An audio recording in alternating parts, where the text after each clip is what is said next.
In our last show, we introduced two of the typical roles entrepreneurs fall into according to the book Rocket Fuel. So today we're going to talk about some of the other common roles that you need to fill in your business and the transitions that will happen as you scale. Are you frustrated by a lack of momentum in your business? Tired of putting in long hours doing what everyone says you should and still not making money? Sounds like you're ready for Lifestyle Builders. We'll help you get back on track, taking action, and seeing results. Head over to joinlifestylebuilders.com today to get started. All right. So if you listened into the last episode, you heard us talk a lot about integrator visionary. And I shared with you a little, I guess not really a secret, but piece of information that when I took the assessments, I didn't fall into either role. So what does that mean if you're not a visionary or an integrator? You're fired. You're fired.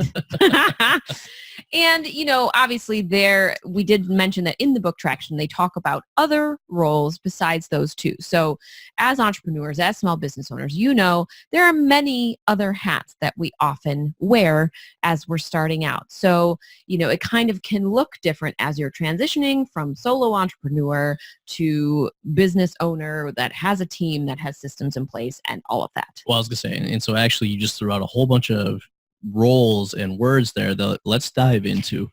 So Robert Kiyosaki, the author of Rich Dad Poor Dad, he has a really good concept that I reference all the time. It's called the cashflow quadrant.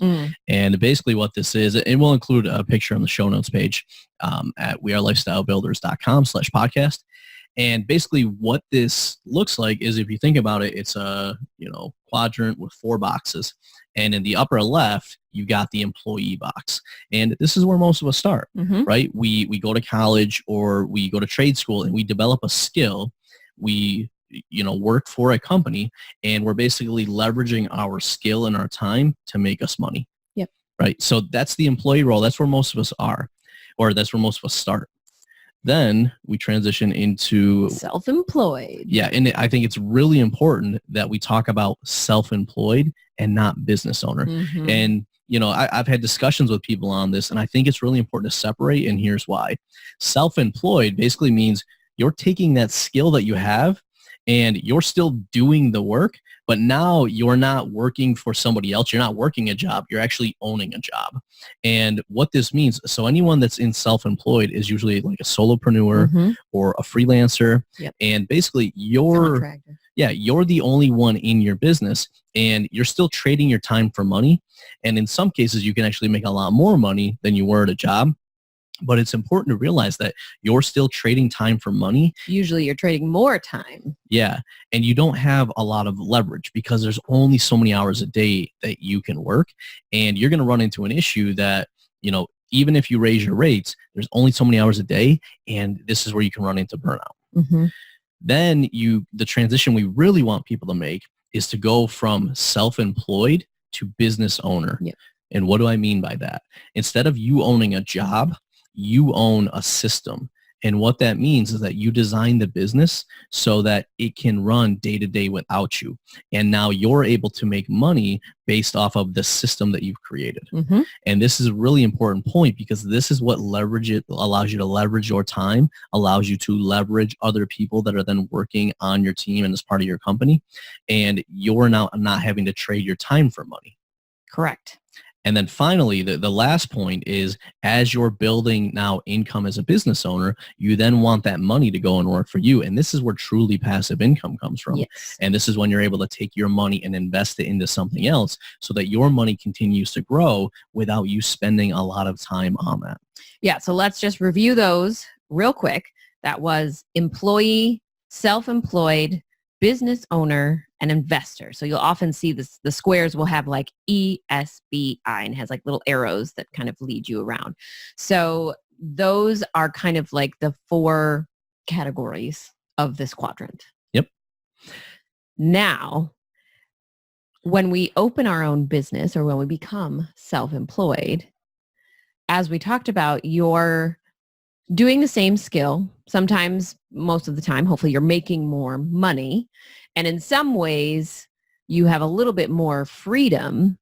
But as we talked about, And as most of you probably know, if you are self-employed, you often are going to be spending more time doing that same skill in order to make all of that money. And it kind of puts you in this endless cycle of constantly having to look for clients or look for gigs and then do the skill and then get the money. But then while you're doing it, you still have to be looking for more gigs because there is no constant flow. There's no automatic paycheck as if you were an employee.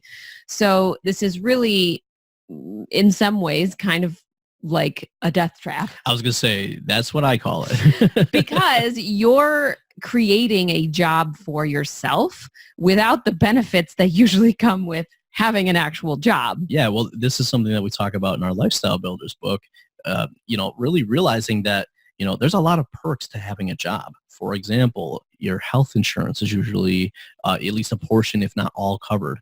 A lot of times you have a start time and an end time. Yeah, well, you have like a 401k that usually will be matched, which is like extra money on top of that. You get paid time off. Yeah, you get a paycheck every 2 weeks. Mm-hmm. What often happens when people get into this self-employed role is that they get into this feast and famine cycle because all the roles you have in business, you're having to play them all. And what usually happens is we're like, oh crap, I'm not making money. Let me go out and make sales.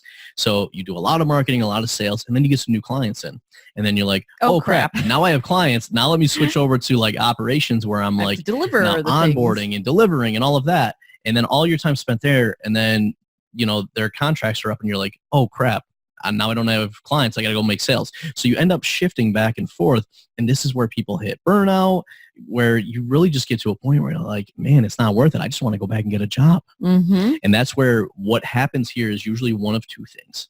People either say, yeah, a job, there's a lot of perks to a job. I don't want all this responsibility. I just really enjoy what I'm doing and I'm going to go back and do that. Or I realize that I've got to step into that role of the business owner and I'm going to design a system and start hiring people and tools and put that system in place so that the business can grow without it being 100% dependent on me and me being that bottleneck. Yeah, and that's really that transition from self-employed to business owner is realizing that you cannot play all the roles forever. You can't wear all the hats forever. It's exhausting. And often you're doing yourself a disservice because you're not actually good at all the roles. You're good at certain roles.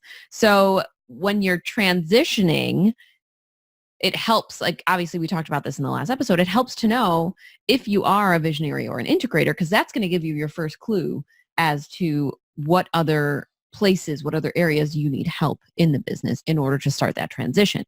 But you may fall into one of the other categories we talked about. For example, if you are somebody that has a freelance business, you would actually fall under the self-employed role because you're not actually, you don't have a team in place or anybody else that's playing those roles. So everything is dependent on you. Yeah, well, and so basically, if you think about this, there's all these roles that have to exist in the business. And so, for example, we've talked about this in a previous episode, the 4 components of your business engine.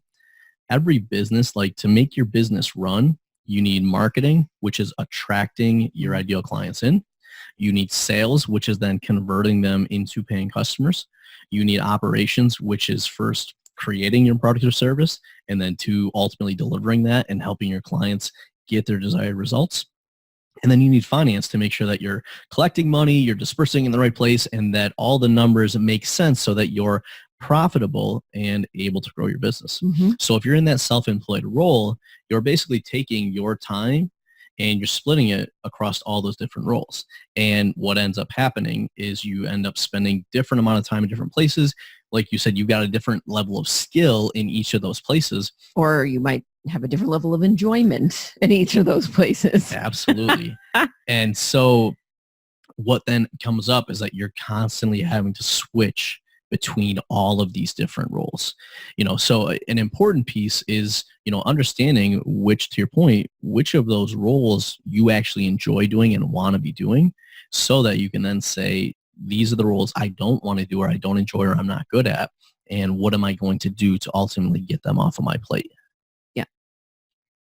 So you have an opinion that I'm not sure I necessarily agree with. I have an opinion, but I want you to share it anyways.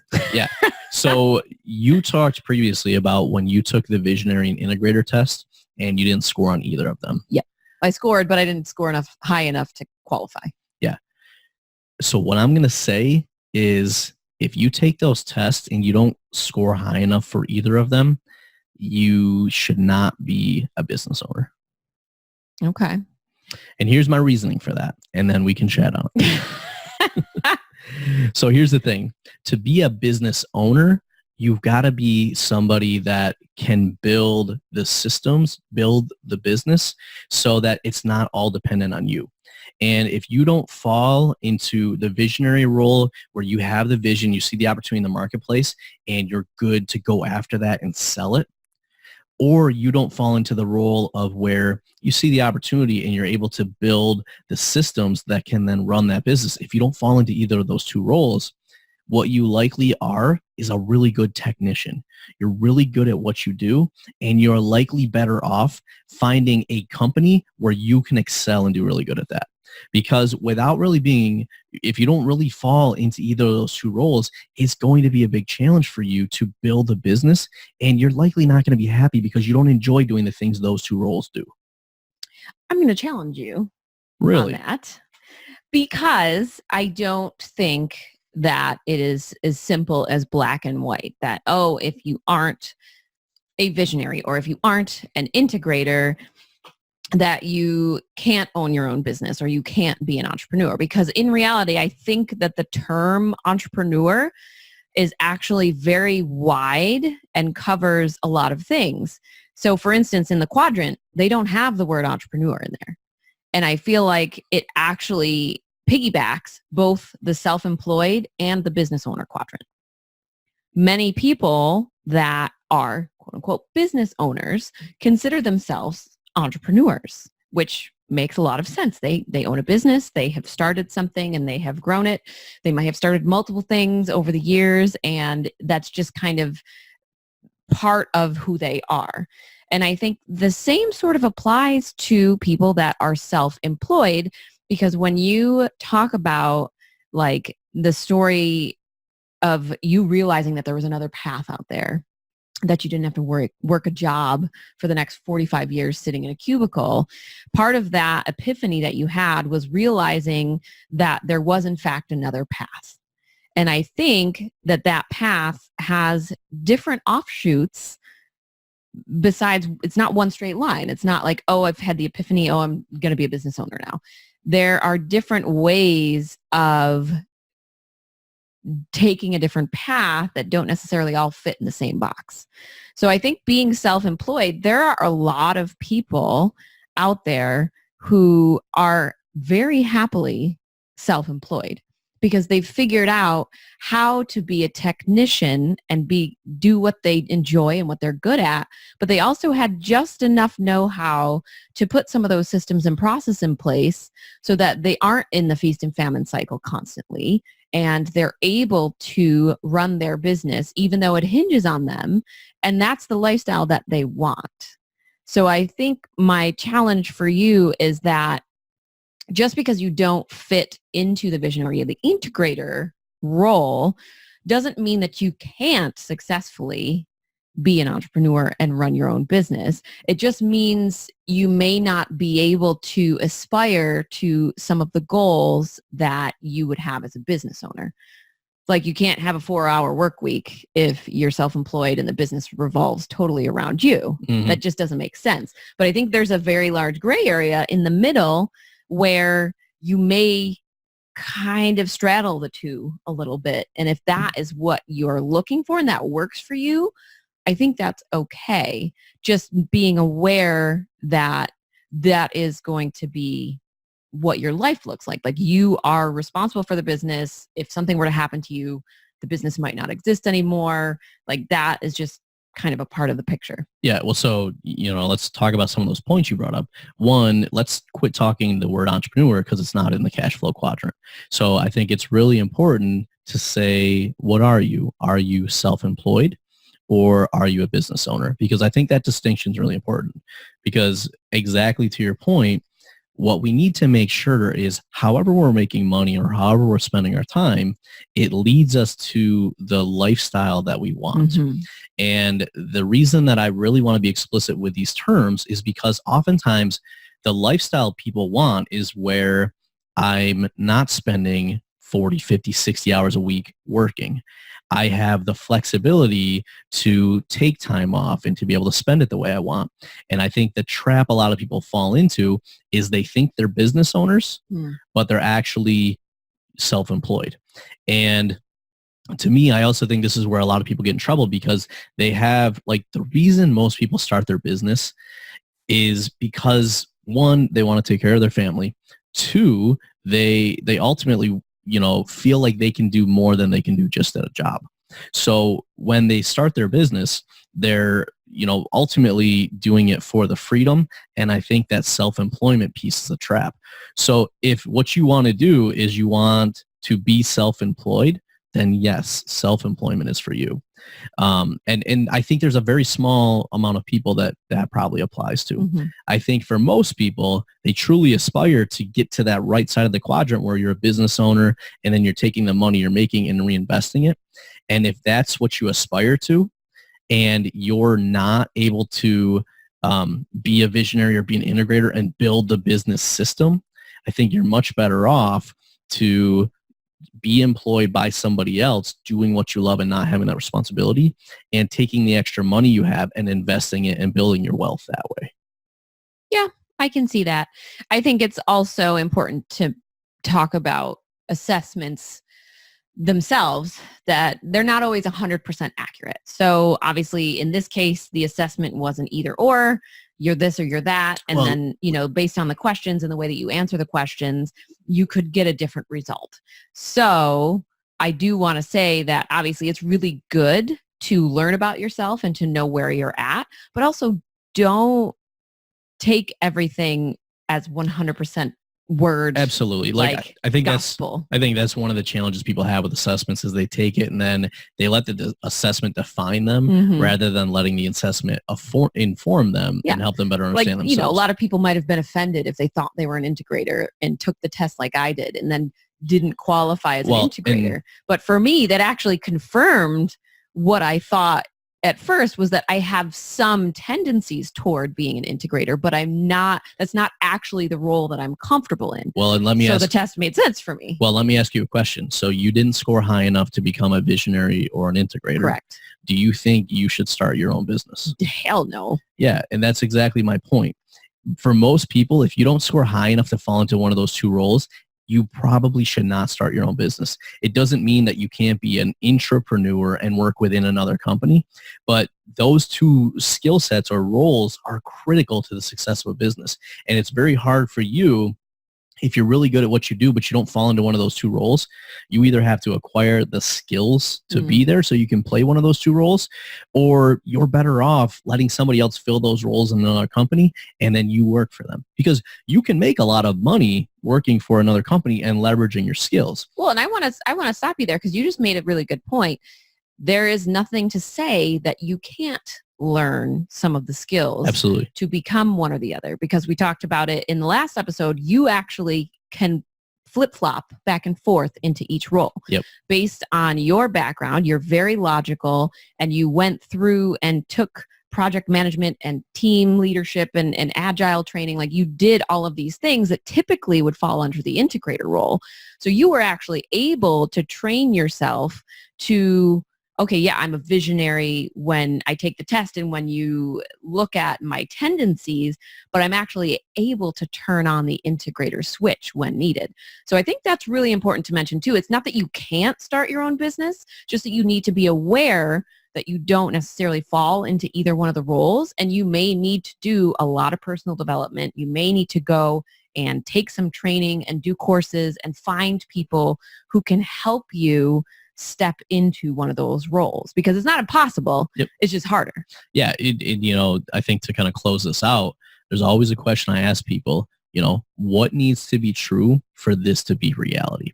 And I think that's a good question, because to your point, if you do score lower, but you aspire to be a business owner, then you've got to figure out what that gap is and learn. Like, I mean, I went from not reading at all to like reading thousands of books because I knew that was something I had to do. And it's, something we even talk about in our book. It's who do you need to be and how do you need to think in order to make that a reality? Mm-hmm. So if you're not quite there yet, you can definitely acquire those skills and work to improve that. So I'll agree with you there. If you want to be in one of those roles and according to the test you're not there yet, you can definitely learn and aspire to be. Where I'm really going to draw a clear line is if you don't want to be in one of those two roles, then you probably should not start your own business. And you can still figure out how to create a successful life. Like we've actually had... That doesn't mean you can't go work with somebody else. Correct. Who is a business owner. That's what I'm doing technically. Yeah. Well, and we've actually had people that have, worked with us and they started a business, and through the work together, they realized that they didn't want to be self-employed. They definitely didn't want to do that. And so we said, well, do you want to be a business owner or do you want to be an employee? And this is not a shame to employees at all. We actually have some former clients that were like, you know what? I actually realized that I really enjoy being an employee. I just didn't like the company I worked at. Correct. And so like they're happier than ever now because they have clarity. They're in a role with a company that they enjoy, and that's allowing them to live their ideal lifestyle. So as much as we, focus on, being business owners and getting to that point, realize that that's not the path for everybody. Mm-hmm. And if it's not the path for you, it doesn't mean you're a failure. It means that you now have clarity on what you ultimately want to do and the best way to create your ideal lifestyle. Yeah. All right. I love it. I feel like that discussion went pretty well. Yeah. Well, I think it's a really important discussion to have because a lot of people end up really getting stuck and falling into what I call that death trap because they don't have clarity on this and they're not willing to really think about it and think about what's best for them. So they sit in this just bad spot for a long time. They're not making the money they want. They're working way too many hours. They're, it's taking away from their life rather than supporting it.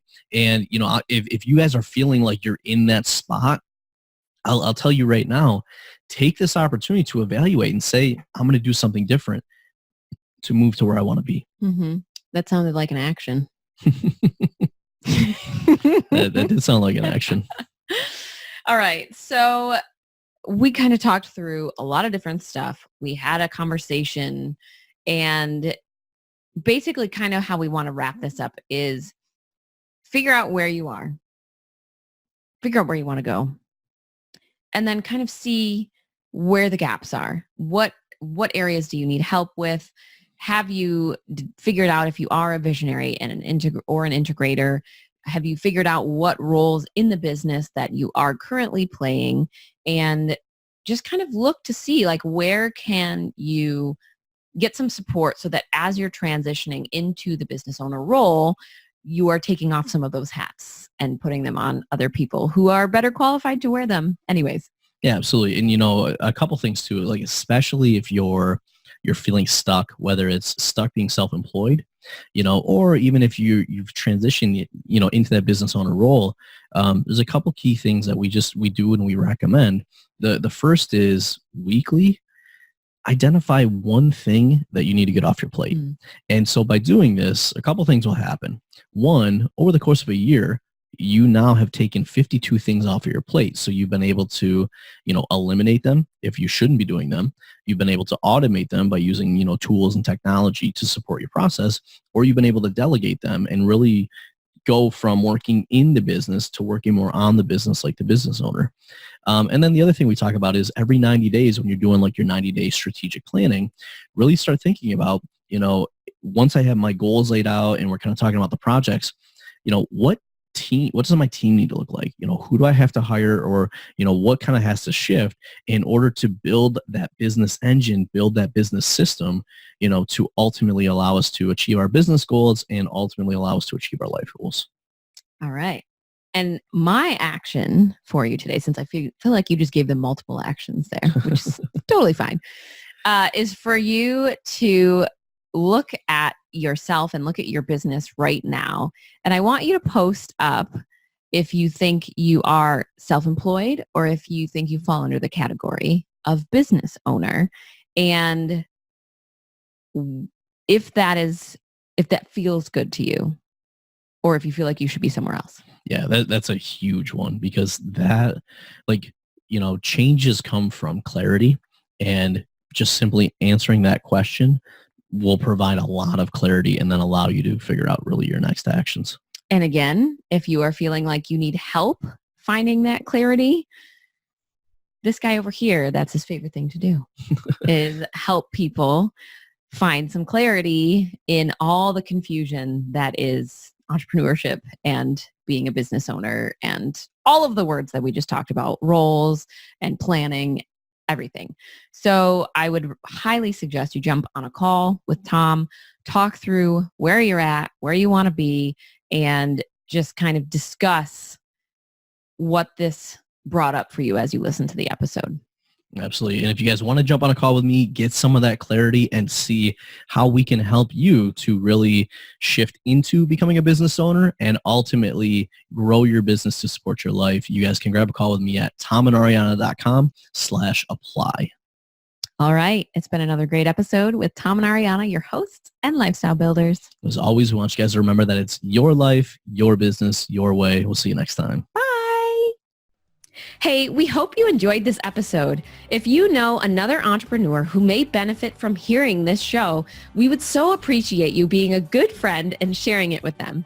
Are you dreaming of a life of financial freedom and more time to spend with your loved ones?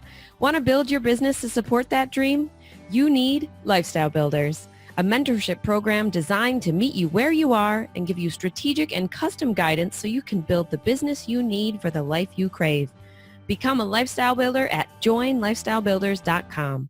Are you a Lifestyle Builders podcast fan? We'd love to hear from you. Head on over to tomandariana.com/iTunes and leave us a review.